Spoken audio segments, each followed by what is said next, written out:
Well, welcome back, Teresa Peters. Lockdown Sessions Part 2. How are you?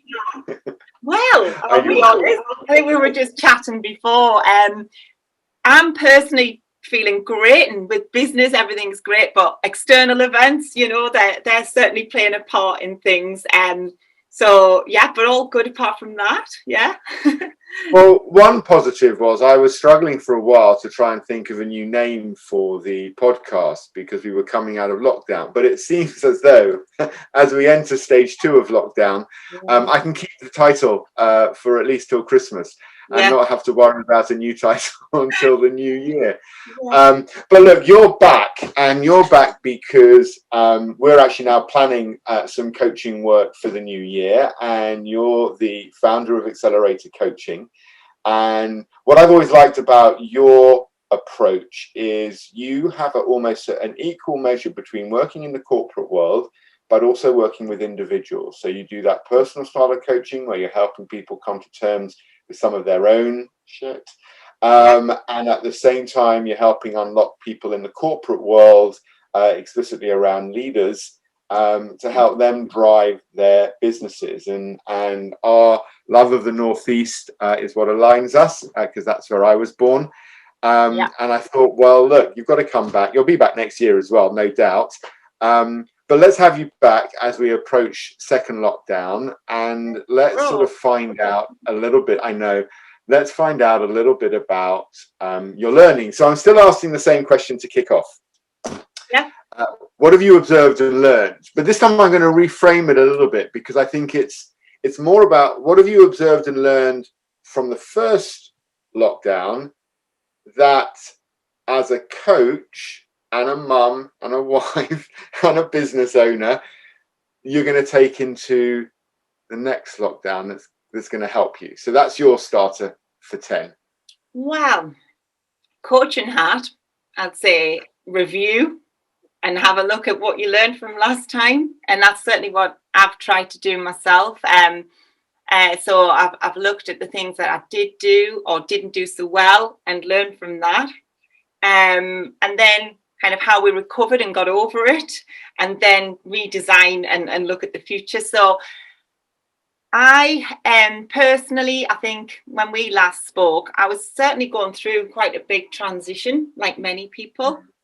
And I think I learned a lot through coaching clients as well, because a couple, like you say, in personal coaching, a couple have been made redundant, and I've worked with them. I've worked with chefs in hospitality, where or restaurateurs, or MDs in companies, hotels, where they're making huge decisions and obviously hugely impacted. But in terms of, so I've kind of heard what they've done as well. And then a lot of people just working from home, managers that are taking on far too much because they're trying to protect their team. So they end up taking on too much work. And then I guess for me personally, I got myself a coach in lockdown. Towards the end of lockdown, I invested in a lovely coach, and I just felt that need, because I'd gone from sort of, I've always coached since 2015, but I'd also, as you know, had a publishing company, and that just stopped overnight. I was trying to homeschool children, trying to do like we all are. And so what I did learn was kind of to be present and make the most of things. Gratitude. I've got little yellow gift bags that are over there that I give to clients, and I gift myself every time I think, give myself a pat on the back. I'll scribble a note and put it in my gift bag. And then when I'm feeling a bit kind of maybe negative, I'll dig out my gratitude notes and remind myself of the things I'm grateful for. But other things as well, like making my office nicer. It just sounds, but like I've just bought this, Brad. That yellow chair. Of course, it's yellow. Gosh, how corny, but then at the same time it makes me smile. So when I go into my office each day, I'm going to think, oh, there's my little chair waiting for me. I've got a decent laptop stand, and I can adjust it.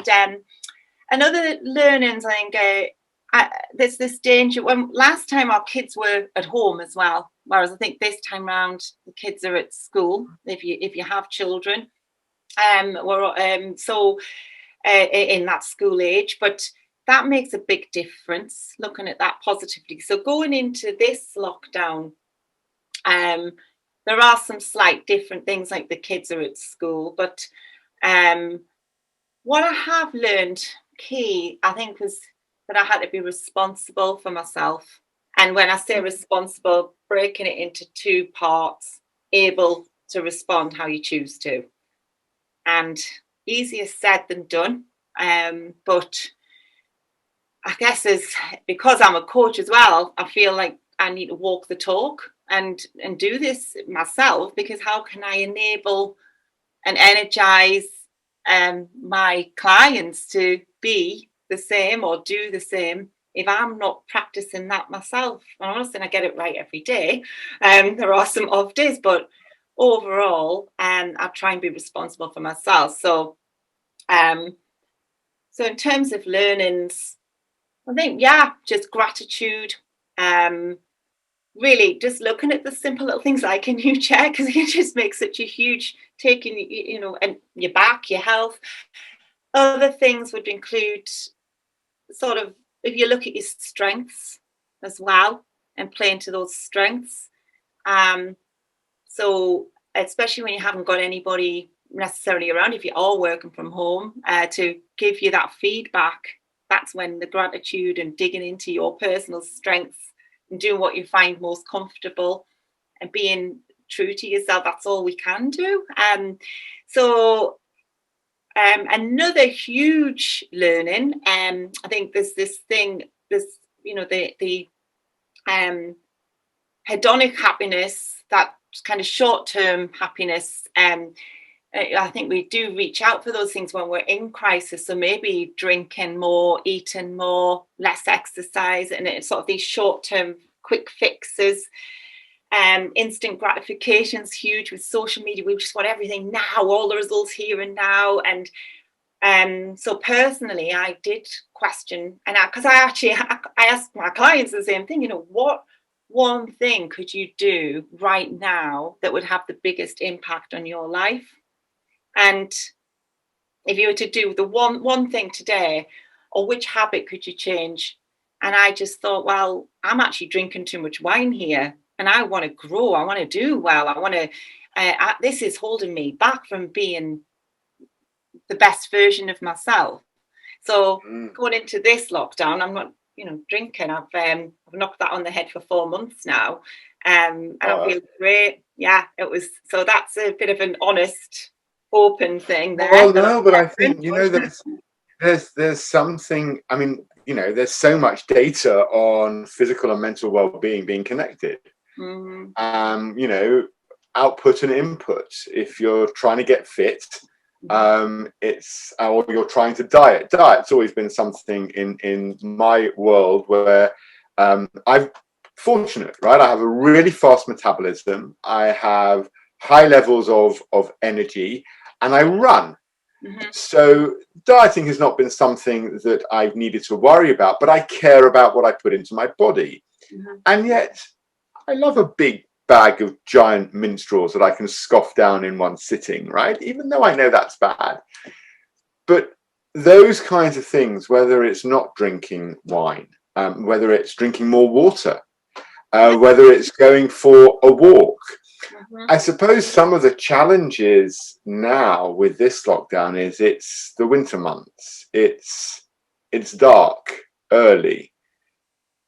People tend to work between kind of 8 and 6 at varying points. It's quite hard, I think, to get permission. And I think this is one of my learnings, even as a business owner, is to give myself permission to do things.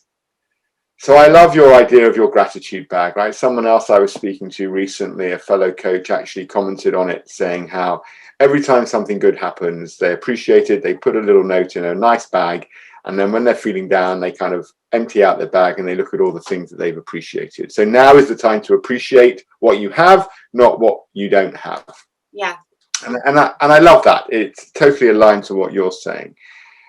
But my feeling is this concept of actually, what do I control?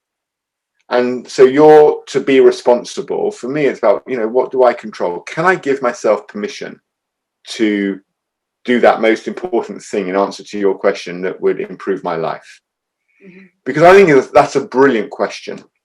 But I don't know if when people hear that question, if their limiting beliefs already kick in and start telling them that they can't do that. So my answer would be, I'd love to go on holiday. Well, the most important thing I could do right now is to take 2 weeks off and completely down tools, not sit on Zoom, not be on my mobile, not have another meeting, not run a coaching session, take some time off workshops and clear my mind. I didn't get a summer break. So my question to reflect back to you would be, given that you can't go on holiday right now, how else could you achieve what you want to achieve? So then it's about, how do I give myself permission to create time in my day that doesn't make it a 12-hour or a 14-hour day? And so this, for me, your responsible point to me comes back to me and says, actually, it's also about how do we give ourselves permission to do things? So in the last week, for example, I've been finishing at 4. And I haven't put anything in the diary. And on Friday this week at 2 o'clock, there's a line in my diary and the rest is blocked out. And I've actually now done that for every Friday between now and the end of the year. Brilliant, yeah. 2 o'clock on a Friday, that's it. Because I can give myself permission to take that time off. I'll make up the hours. And this is, anyone who's listening to this, I think, needs to also recognize, some organizations I think are very good at it, some are not so great, giving their teams, their employees, permission to go out for a walk at 1 o'clock in the afternoon. Don't just sit there from 8 till 5 and then it's dark and you go inside and then you snack. It's not going to serve anybody in the long run. Again, it's and I think the key thing when you mentioned about giving permission and focusing on not going on holiday or focusing on stopping drinking, for instance, that's again, and it could be translated into work. You're focusing, or we can focus on the problem rather than the solution, and that's something that's really important when working with people. So that's, again, it's looking at the long-term gain and thinking, right, well, what will I gain from stopping, and focus on the things that you're going to gain rather than the things that you're not able to have or do. So for me, it was to gain more time to read, to have a clearer head, to learn, develop, grow, and be less anxious about everything and just wake up fresh. And that was my long-term, set an example to my kids, teenagers, so that they know. Are they reading more? Are they reading more? Do you know, I don't know. All I do know is I've got timers on their mobile phones, not the 19-year-old, that I wouldn't get away with that. No. The 13-year-old, they've got select screen time. And actually, I'm going off track here, but it is nice. It does show that the way you are being, because I am reading more and they're seeing that. And my son, my 13-year-old, he is reading a book. It's my book from university on sports psychology. And he started reading it. So there you go. He took it to school and the teacher's like, oh, what are you reading? And he's like, it's my mum's book from uni. The pages are That's great.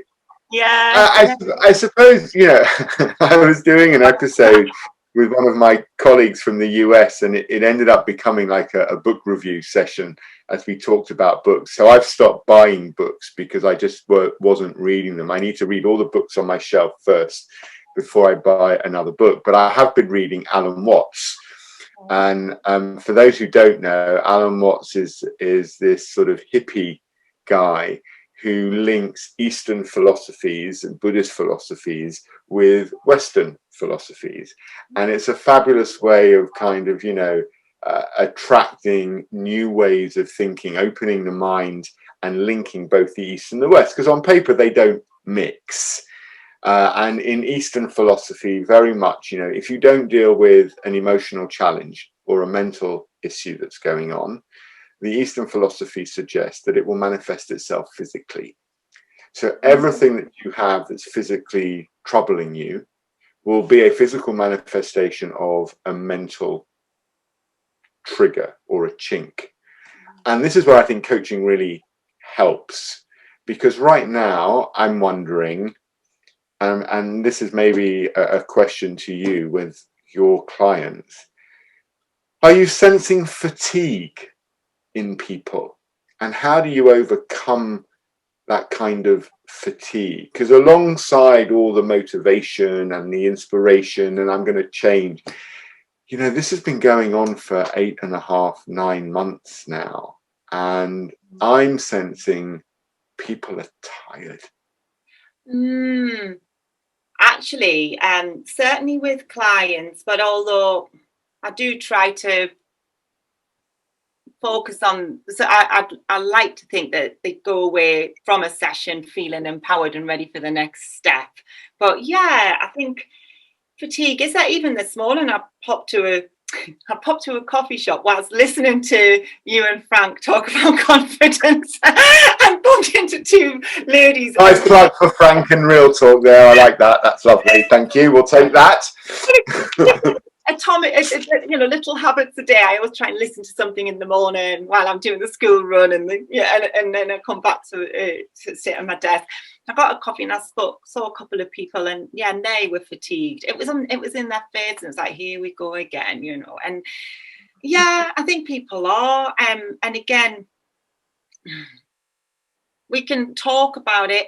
I think in the business world, it's important to be there and do that inner work right now more than ever, and look at well-being and that working from the inside out. And if somebody does just want to focus on business and get things sorted and look ahead, that's fine. But I'm finding more than ever people are looking at, I'm running a group workshop on Monday. It's over 4 weeks, and it is a business-led workshop. It's with a view to growing their businesses.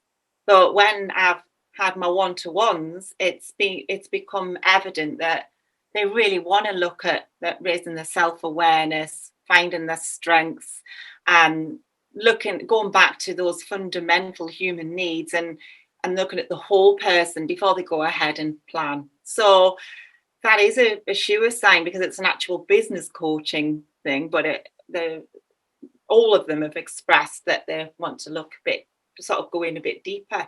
Well, I love that, because actually most of the time people are so busy, they stop looking. Yeah. And your job is to hold a mirror up and say, hey, what do you see? That's the whole point, isn't it? It's being able to see your thoughts. That's right. Putting them right.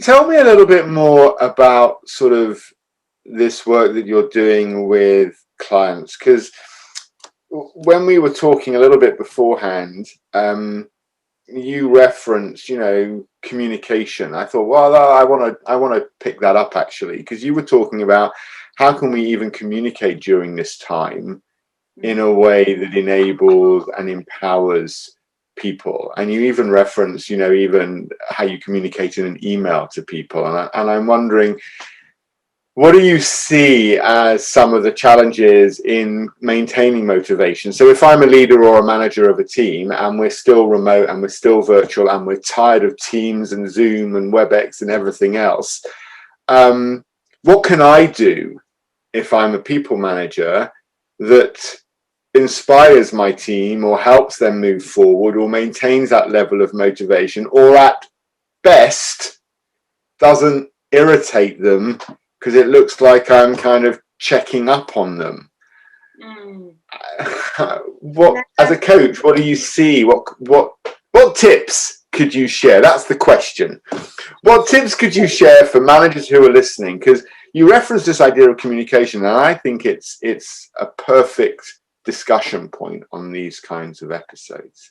I mean, self-awareness personality profiles, DIS profiles, all those things, strength finders via character question. We can do all those things. Learning styles is key as well, looking at how people I'm trying not to go off track there, but that is important, because some people do need to get up and and I know myself, I need to stand up. I learn by walking around, writing things down. Other people can sit at a computer for hours and take it in, or read a book. And so it's being aware of all those things. But I think in terms of communicating as a manager,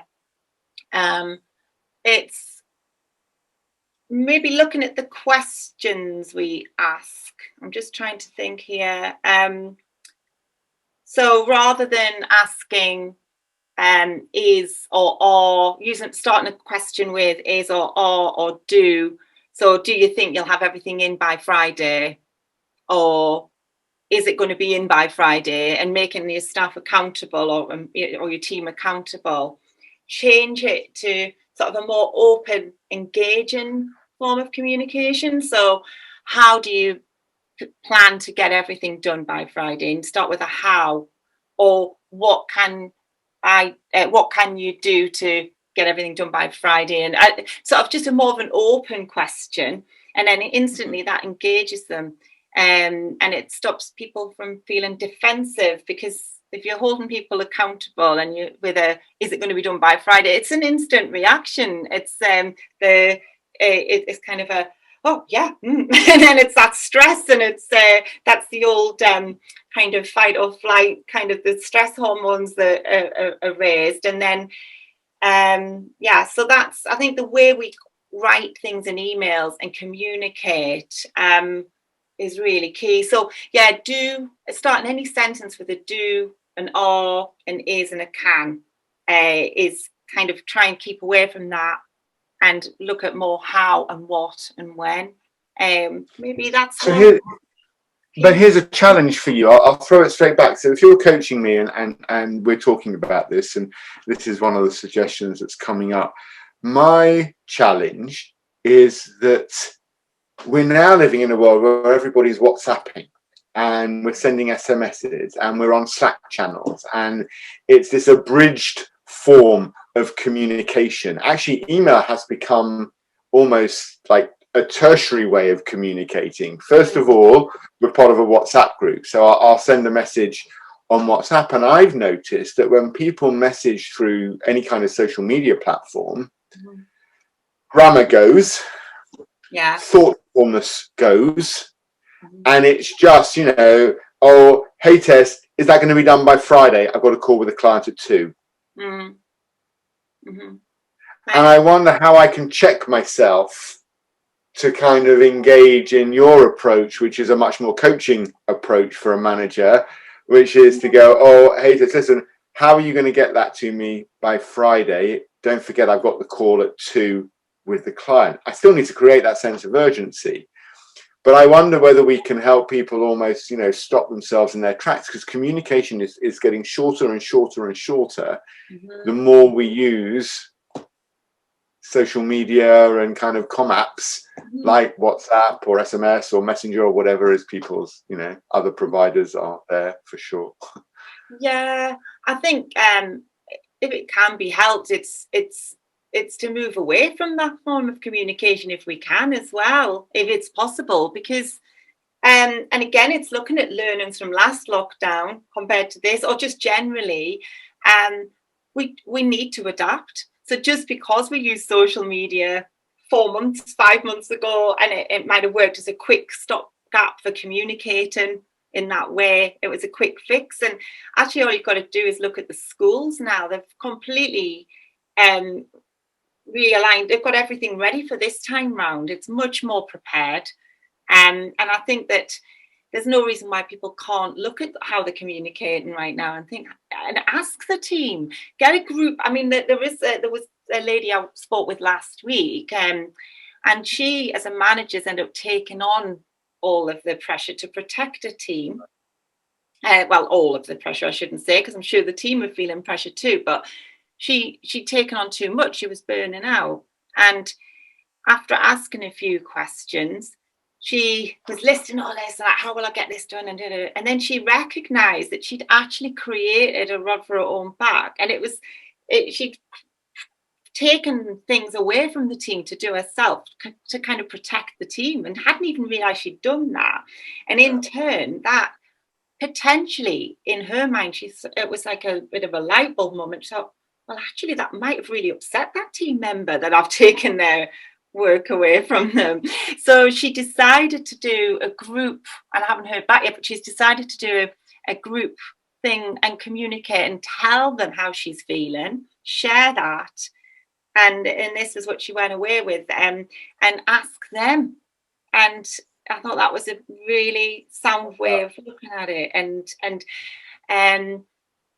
recognize that the current way wasn't working. So there is, in another example, yesterday, there is a group WhatsApp or some other new sort of communication tool that's an app or something that a company's using, and everyone sort of has a good bit of banter on there, and they're answering things and putting ideas in, and all it takes is one flippant comment from a senior manager to say, no, that's not on. And it completely deflates the whole team. Yeah. So I think, being mindful, whichever way it is, and I'm sure, a lot of it is common sense, but just being really stepping back and looking at the language we use. Funny when you say that, though, because I completely agree with you. And there's one thing I wrote down when you were saying that your client is not unusual in almost becoming like a parent to their team. Playing the mom or the dad or just a parent in our gender fluid world, irrelevant of gender. But that's what they start playing, protecting the team. Not that the team aren't going through their own stuff. But I was part of a Slack channel with a client group. We did a 4-month leadership program. And I was included on the Slack channel, which was great. And, when we left the last workshop back in May, there was a lot of activity. People were posting coaching session results, how they were feeling, leadership articles, HBR articles, the books they'd read, little images of themselves doing stuff, feedback from emails, from their team, thanking them for support. It was great. I was really enjoying being part of it. I would comment, share an article or a book. Now, 5 months later, someone makes a comment and now you just see like 15 people go +1, +1, +1, +1, which is the most shortened version you can get for I agree. They can't even be bothered to write I agree. They just write +1. And I'm wondering, as I'm listening to you, communication, and this isn't just for work, right? This is for us at home as well, with our own families. The more time you spend with people, familiarity breeds contempt and all of that kind of stuff, it sometimes gets harder to make sure we're communicating in the right way, with the right level of empathy. Now, I was chatting with my own coach. So I had my own coach join a podcast episode last week, and it was fabulous to see her. I mentioned to you before, we meet every 3 months. Yeah.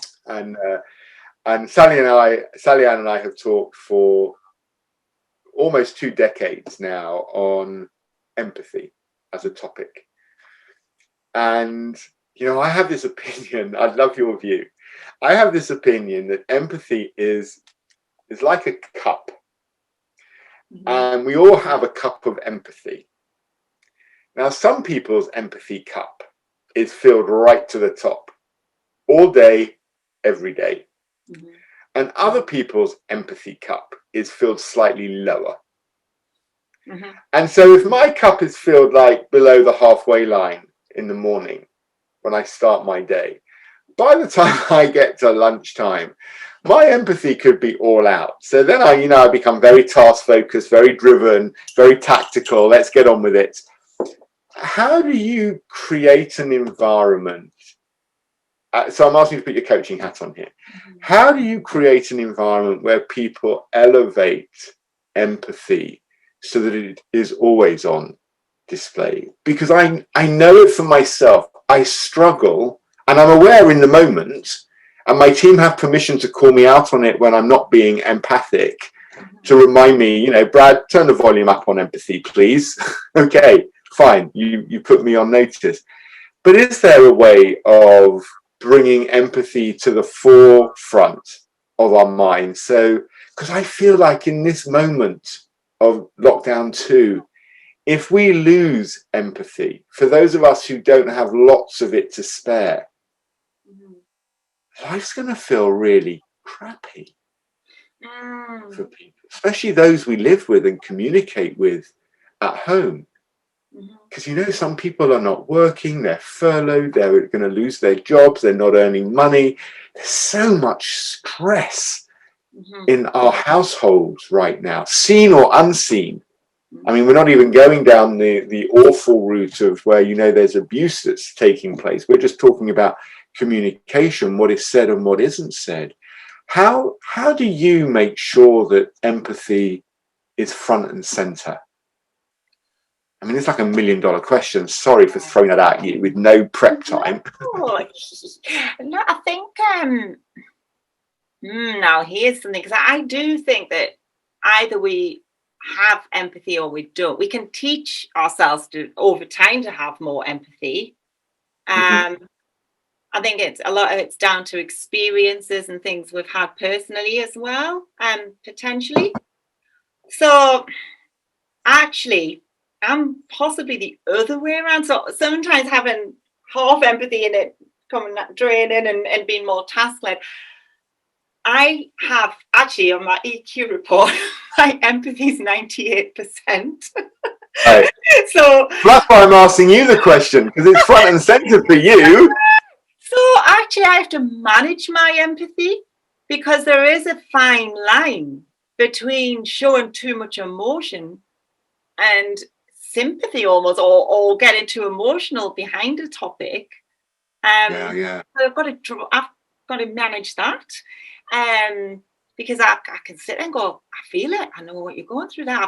Well, I'll never quite know, but I'll think, yeah. No, but you feel what they feel. You totally get drawn into their story.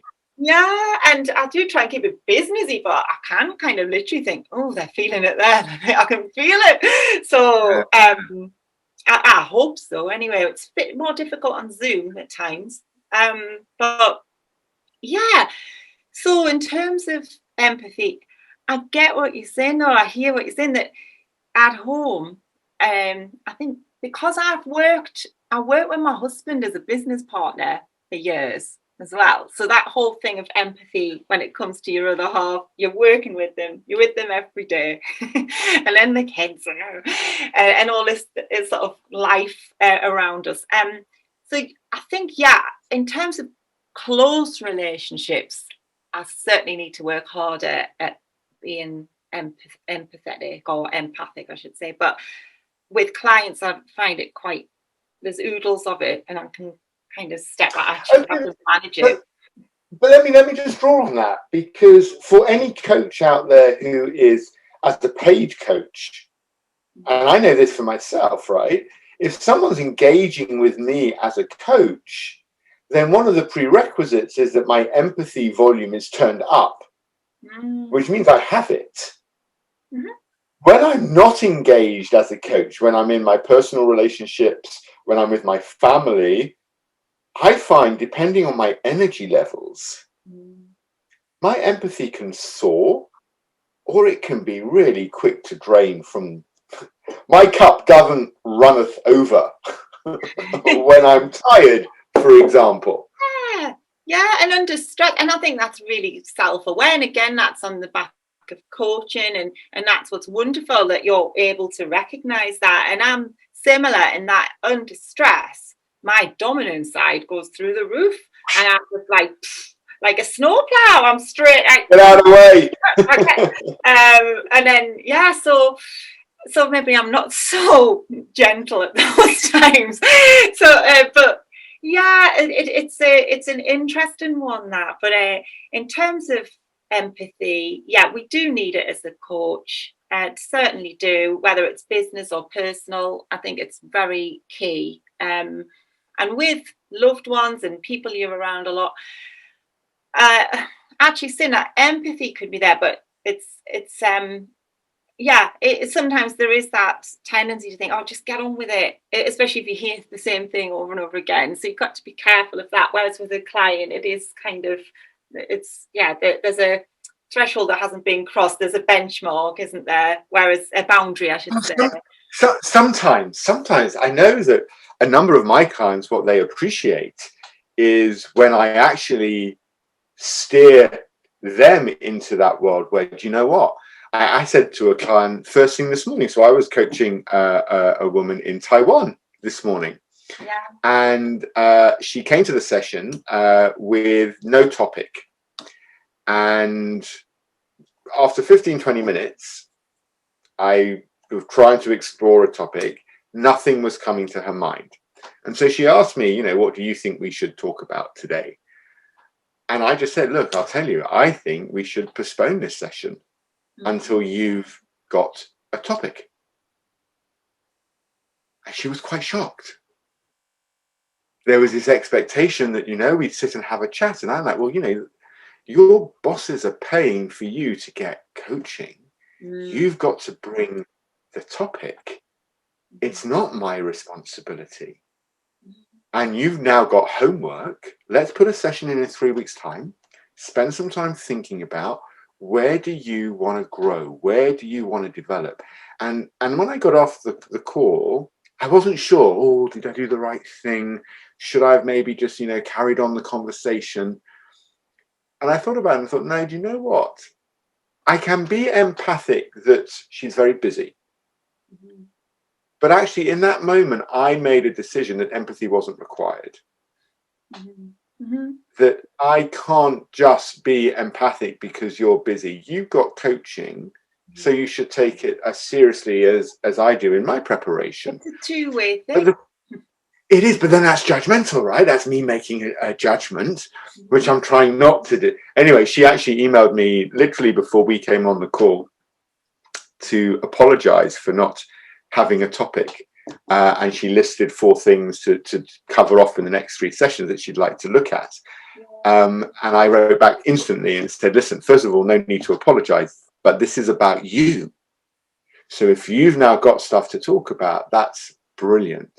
But it raises this question of, empathy can be overused. Mm-hmm. And I'm just wondering, and when we're under stress, and this from your disc training, right? Adapted and natural. When it's natural and you're plugged in like a mobile phone and you're charging, you can use all your apps and none of them drain. Mm. But as soon as you unplug your mobile and you're using all your apps, your battery is going to, especially if you've got an Apple, your battery is going to drop dramatically. Yeah. And I think that for me is maybe where empathy is. When I'm plugged in and I'm calm and I'm natural and things are good and cool, my empathy doesn't take any energy from me. But when I'm under pressure, when I'm stressed, when there's things going on, when I'm unplugged, then I need care and attention. Well, I think that, so a couple of things are, in terms of working with clients, we need to get out of our own heads before we sit and have a session with somebody. And easier said than done, but no matter what's going on, get out of our own heads, be present, feel things around you, remind yourself of where you are, center yourself, and there's that side of things. But in terms of empathy as well, there's a slight difference between people pleasing, which is something I know I do sometimes. I'm eager to please. But I think there was something on LinkedIn not long ago, and I asked about when you've had a successful coaching session, and I've recently identified, and it's something that it sounds to me that you've potentially done this morning, it's learning to be comfortable with discomfort.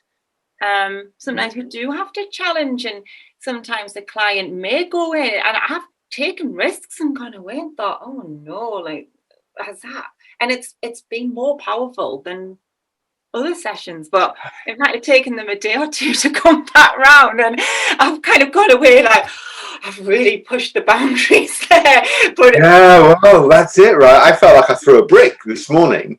And it was, we both commented on that post, didn't we? That Michael posed from Australia, you know, how do you engage and view a successful coaching session? And my view is that I don't ever think of it as my successful coaching session, because it's all about them. Now, from their point of view, I don't know what they're thinking and feeling about that now. 25 minutes on the phone, maybe it just passes through their mind as, well, that was just another meeting I had to go to today. From my point of view, that wasn't an effective coaching session. So I'm probably much better at commenting on what isn't a successful coaching session, because I don't feel they got anything other than the realization that they need to think about themselves. So it almost brings us right around to the beginning when you talk about self-awareness, right? We need to look at ourselves and think, where is it I need to grow? Because I don't know what you think, and maybe this starts to draw us to a close today, but maybe where the magic actually happens in coaching is outside of that comfort zone. It's outside of the elements of what's easy and natural to do. It's when we're stretched, and maybe that's when we really have an impact. I wonder, when you look at sort of helping people create magic for themselves, and that's how I view coaching, we enable people to create magic for themselves. That's how it can feel, right? I came into a conversation not knowing what to do, and I go out with an action plan that helps me move forward. That can feel like magic. And I think that's for me, that's a humbling experience. I wonder, from your perspective, both personal and corporate clients, do you feel that people are ready to look at themselves in this time, or is there a risk maybe of too much navel gazing? A bit of both. Yeah, a bit of both. I didn't mean to interrupt there. Had you finished? No, I'd finished. I'm kind of diving back in on your comment. It's a little bit of both. Both. I think it is. It's been really careful to manage that, and that's where the empathy comes in, because I think there is some people are on a journey of kind of self-discovery and reflection, and they're about to change career, or they've been made redundant, or they're overworked, and other people at work are furloughed and they're taking on their roles, and all these things are happening, and so everyone's in different situations. So yeah, in terms of I think the key thing, actually going back to when you talked about Buddhism and the Eastern way of thinking, that these stress can take a toll on the body. I think as coaching, no matter what situation we find ourselves in, it should give people a safe space to find clarity. And so whether if you are under stress, if you're sat on a plane and looking down, the minute stress and cortisol's released and your frontal lobe's kind of blocked, you can't see anything. So that safe space, irrespective of if we want to call it navel gazing or self-reflection or a business coaching session, at the end of the day, we just need to clear our heads and then sort of clear the ripples in the water so that we can just see clearly and move forward. And that's what coaching can offer.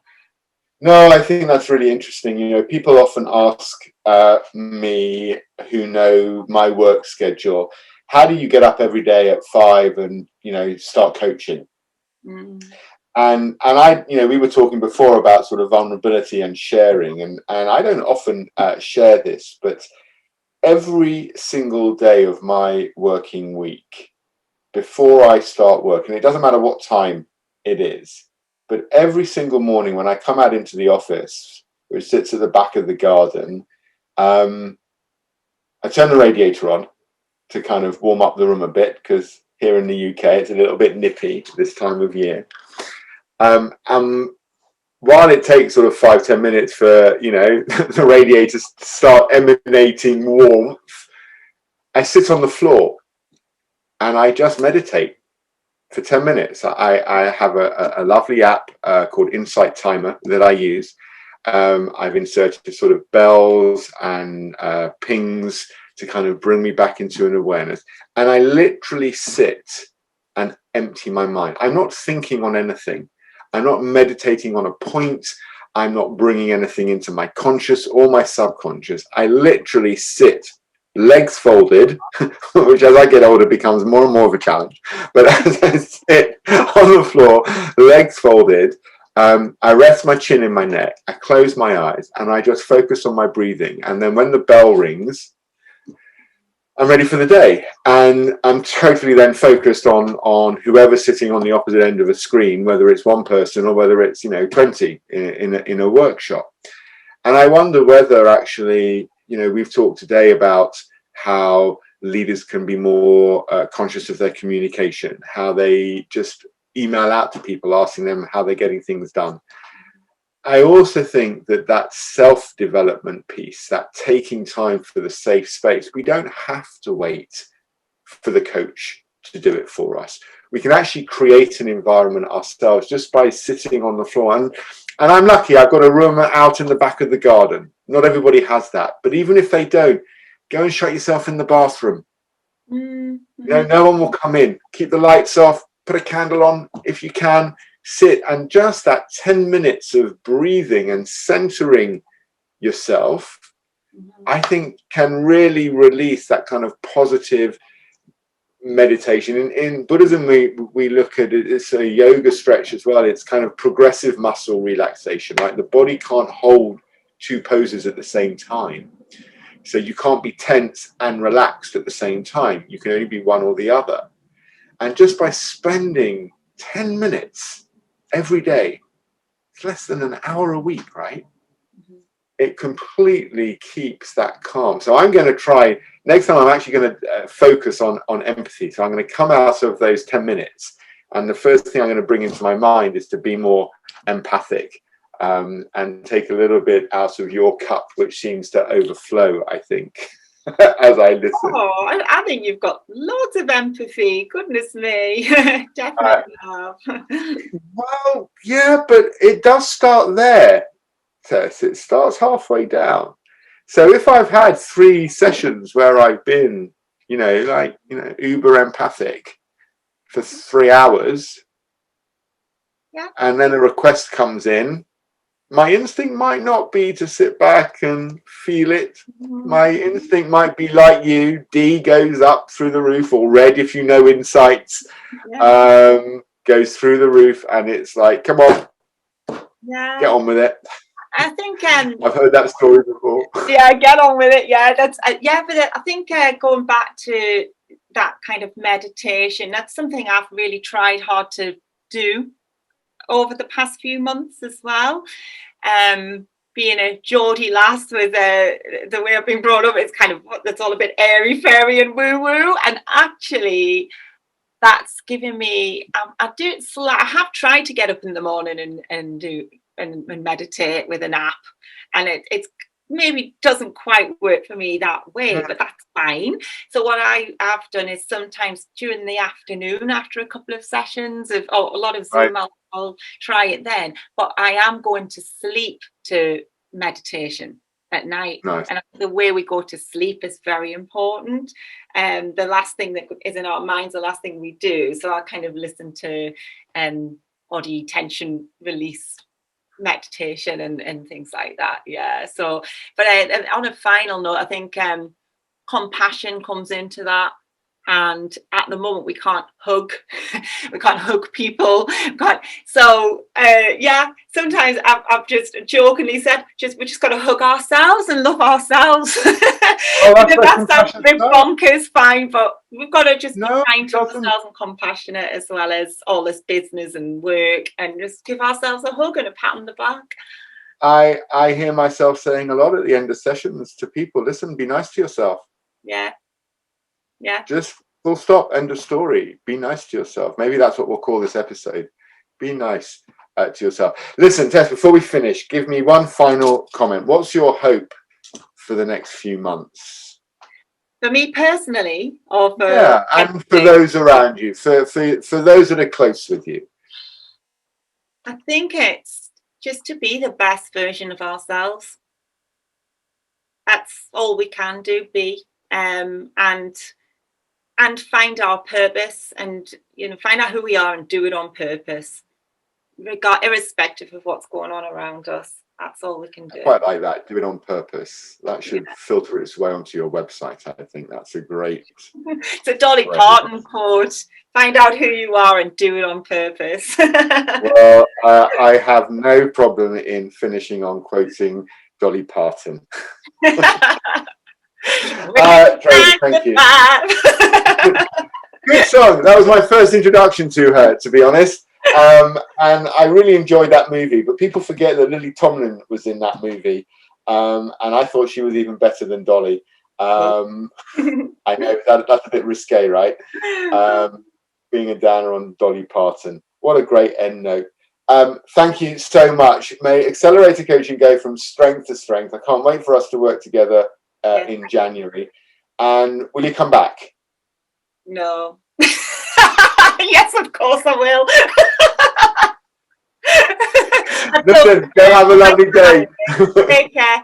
Oh, it's a pleasure. We'll see you soon. Bye.